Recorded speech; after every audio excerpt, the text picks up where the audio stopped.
त्यानंतर आमच्या काय हाती आलं महाराष्ट्राच्या, तर मला असं वाटते अद्यापही जे ठोस काही लागत होतं आम्हाला, म्हणजे जर सीबीआय चौकशी बसली असेल, उच्चस्तरीय चौकशी बसली असेल, न्यायालयीन चौकशी बसली असेल, तर जे ठोस काहीतरी पाहिजे होतं फास्ट ट्रॅकवर, ते अजूनही झालं नाही. इतकंच काय तर या एका महिन्यातलं फलित काय, तर मरीन ड्राईव्ह पोलीस स्टेशननी एफआयआर नोंदवून न घेणं, मला असं वाटते हे दुर्दैवी फलित या एका महिन्याचं आहे. अद्यापही वैमानिकाचा जो संशयास्पद रेकॉर्ड होता त्याबाबत खुलासा झाला नाही. विमानातल्या बेकायदेशीर बदल, कॉकपिट व्हॉइस रेकॉर्डर म्हणजे सीव्हीआर मधला फेरफार, ब्लॅक बॉक्सचे झालेले नुकसान, आता म्हणतायत ते सुरक्षित आहे. व्हीएसआर व्हेंचर्स कंपनीचं राजकीय कनेक्शन, हवामानाचा चुकीचा अंदाज होता की काही दबाव वैमानिकावर होता. बारामतीमधल्या सेफ लँडिंगला एक इतिहास आहे, कारण ते अजितदादांचं स्वतःचं होमग्राऊंड होतं आणि हजारो वेळा तिथे त्यांनी लँडिंग केलं आणि तिथल्या भौगोलिक परिस्थितीची त्यांची आणि त्यांच्या वैमानिकांना पूर्ण कल्पना होती.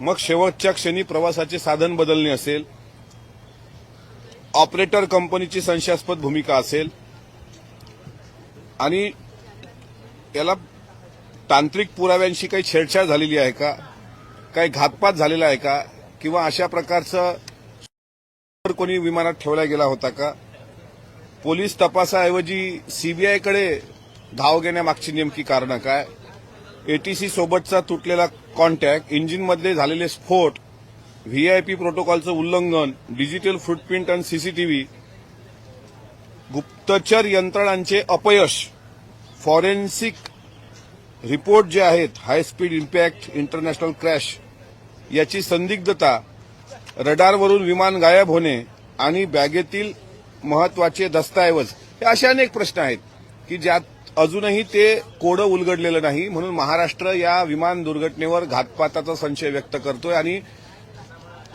मरीन ड्राईव्ह पोलीस स्टेशननी एफआयआर न घेतल्यामुळं किंवा झिरो एफआयआर न केल्यामुळं, त्याचप्रमाणे बारामती सुद्धा पोलीस स्टेशननी एफआयआर न घेतल्यामुळं ही शंका आणखी बळावते आहे.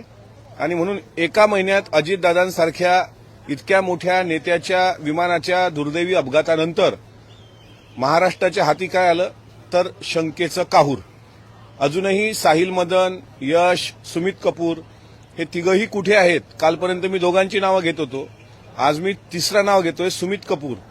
कारण सुमित कपूरबद्दल अनेक गोष्टी आता सोशल मीडियाच्या माध्यमातून यायला लागल्यात की तो कॅलिफोर्नियात असावा, कोणी म्हणतं मुलीकडे गेलेला असावा. जर तो अमेरिकेत असेल तर त्याला अमेरिकेत जाऊन सुद्धा शोधण्याची भविष्यात तयारी ठेवावी लागेल. त्याच्यामुळे या सगळ्या अनुत्तरित प्रश्नाला आता कधी वाचा फुटेल याकडे महाराष्ट्राचं लक्ष आहे.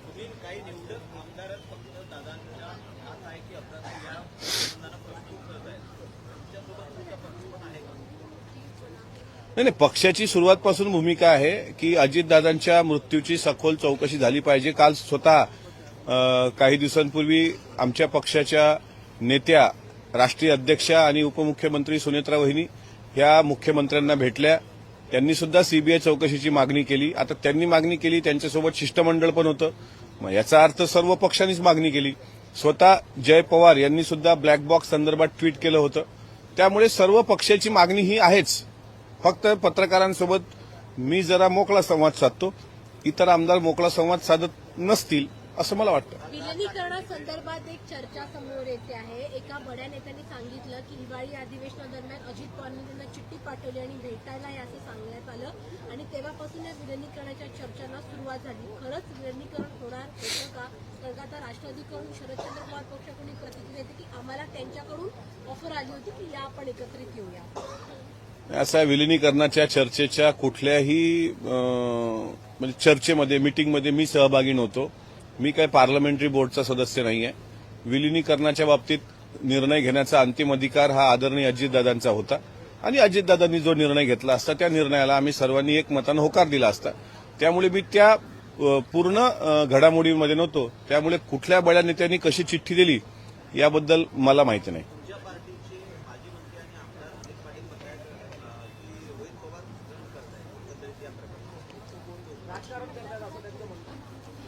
असं आहे की रोहित पवारांचे काका गेलेत, राज्याचे उपमुख्यमंत्री गेलेत, त्याच्यामुळे ते स्टंट म्हणता येणार नाही. कारण ज्या घरातला एखादा व्यक्ती गेला त्या घरातली व्यक्ती जर न्यायासाठी काल सकाळी ते मनसे पक्षप्रमुख राज ठाकरेंना भेटले, परवा ते बारामतीला गेले, नंतर ते परत मुख्यमंत्र्यांना भेटले, आज ते एकनाथ शिंदे साहेबांना काल भेटण्याचा त्यांनी प्रयत्न केला.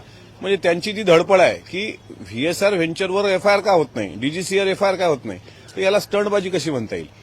मी याला स्टंटबाजी म्हणता येत नाही. कारण माझं अनिल पाटील साहेबांना विनंती आहे की भावनिकतेनं सगळ्या ह्या गोष्टी आपण पाहिल्या पाहिजे. उद्या मी फिरलोय इकडे, मी पण जातोय, मी पण मुख्यमंत्र्यांची भेट घेतोय, तर तुम्ही अमोल मिटकरी पण स्टंटबाजी करतोय असं म्हणून मोकळं होण्याचं काही कारण नाही.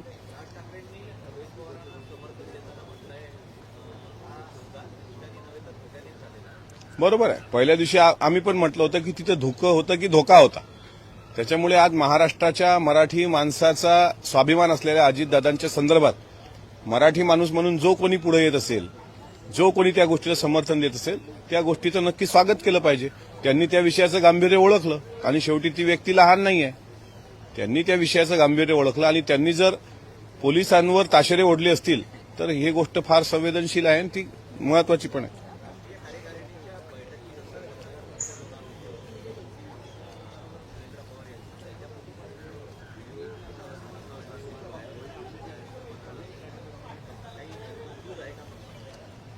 असं आहे, व्हिडिओ जो व्हायरल झाला तो व्हिडिओ मी पण बघितला. त्यात आमच्या पक्षाच्या आमदार सरोजताई अहिरे हे त्यांच्या अवतीभोवती जी एक दोन माणसं होती, त्यामध्ये आमदार सतीश चव्हाण साहेब आणि आमच्या पक्षाचे प्रवक्ते आनंद परांजपेजी. मी जे सीसीटीव्ही फुटेज मी जे पाहिलंय त्याच्यामध्ये सांगतोय की ती दोन लोक तिथे होती आणि ती माणसं पुढे होती. म्हणून त्या सरोजताईंनी असं म्हणलं की आता तुम्ही माणसं आम्हाला कधी दादांपर्यंत पोहोचू दिलं नाही, आता वहिनींपर्यंत स्त्री म्हणून तरी पोहोचू द्या, असं मिश्किलपणे त्यांनी म्हटलं. त्याला राजकीय अँगल लावण्याचा काही आणि कुजबूज असल्याचा काहीच मला वाटतं संबंधच नाही. सर, राज्यामध्ये वेगवेगळ्या जिल्ह्यांमध्ये पोलीस भरती सुरू आहे, मात्र प्रचंड हाल उमेदवारांचे होताना पाहायला मिळत आहे. काल लोकशाही मराठीने मीरा भाईंदरमधली परिस्थिती दाखवली. अक्षरशः रस्त्यावरती मुली देखील ज्या परीक्षेसाठी आल्या होत्या झोपलेल्या होत्या रात्रभर. मला वाटत नाही का व्यवस्थित एक व्यवस्था उभारण्याची गरज आहे. दरवर्षी अशा प्रकारे पोलीस भरती ज्यावेळी होते त्यावेळी अशाच प्रकारे हाल होत असतात उमेदवारांचे. आता हे पोलीस भरतीच्या उमेदवारांचे हाल तुम्ही सांगितले, पण पोलिसांकडे एफआयआर द्यायला जाणाऱ्या आमदारांचे काय हाल मरीन ड्राईव्ह पोलीसवाल्यांनी केले हेही तुम्ही पाहिले. की पोलीस भरतीच्यासाठी जाणाऱ्या मुलांचे होत असलेले हाल आणि पोलिसांकडे न्याय मागायला जाणाऱ्या आमदारांचे होत असलेले हाल, ह्या दोन्ही बाजू सारख्याच आहेत. त्यामुळे पोलीस भरतीचं तुम्ही मीरा भाईंदरचं जे हृदयद्रावक चित्र दाखवलं ते निश्चितच शोभनीय नाही.